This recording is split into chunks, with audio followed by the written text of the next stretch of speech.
Tadi sudah saya sampaikan bahwa kita mengadakan rapat koordinasi untuk menyikapi perkembangan situasi pasca pemilu serentak tahun 2019 yang saat ini masuk ke tahap-tahap finalisasi perhitungan suara. Nah, tadi kita sudah menyusun satu press conference atau hasil rapat koordinasi yang sekarang akan saya sampaikan kepada saudara-saudara sekalian agar dapat dipahami oleh seluruh rakyat Indonesia. Yang pertama, mengawali bulan suci Ramadan ini, kami mengucapkan selamat menunaikan ibadah di bulan suci ini bagi para masyarakat yang terutama beragama Islam yang menunaikan ibadah puasa.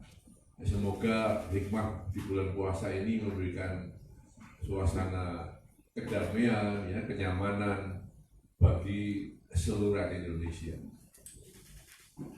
Yang kedua, bagi pihak-pihak yang masih terus melaksanakan upaya-upaya untuk memecah belah persatuan bangsa, mendelegitimasi lembaga pemerintah, dan menyebarkan fitnah dan ujaran kebencian, untuk segera menghentikan kegiatannya.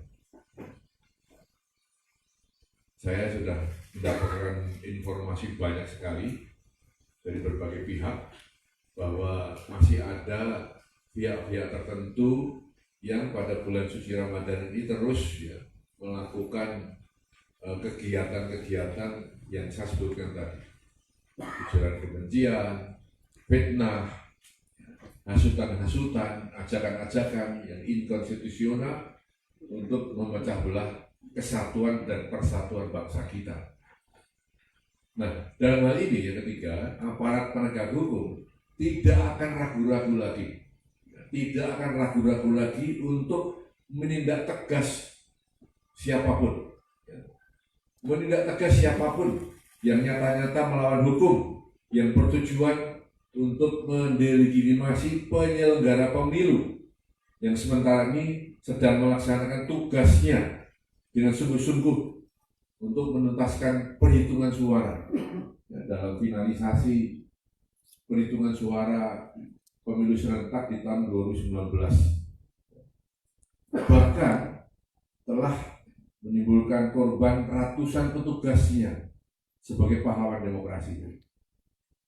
Nah, ini tentunya harus kita hargai Mengapa? Karena mereka betul-betul sudah melakukan tugasnya dengan baik, dengan aman, dengan sukses.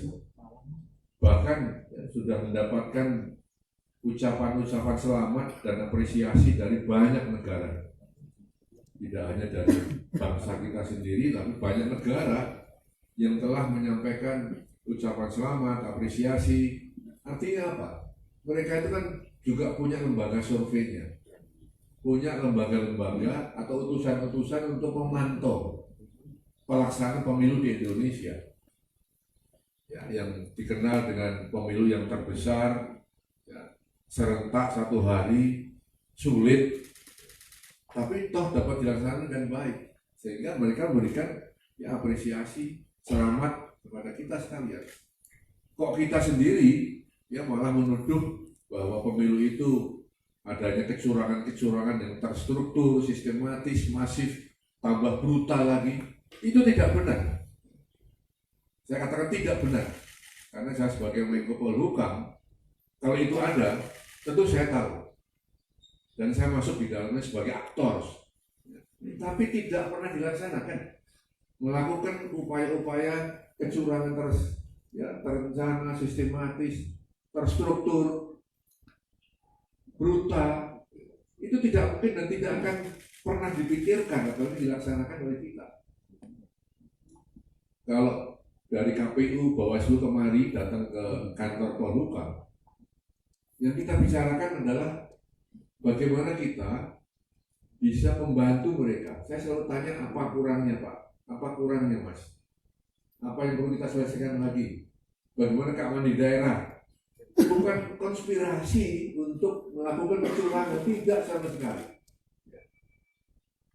Nah, ini saya sampaikan mengapa, supaya masyarakat tidak terkecoh, masyarakat tidak terhasut, masyarakat tidak usah percaya bahwa ada kecurangan yang terstruktur, ya, sistematis, masif, brutal, ya. Memang ya sebagai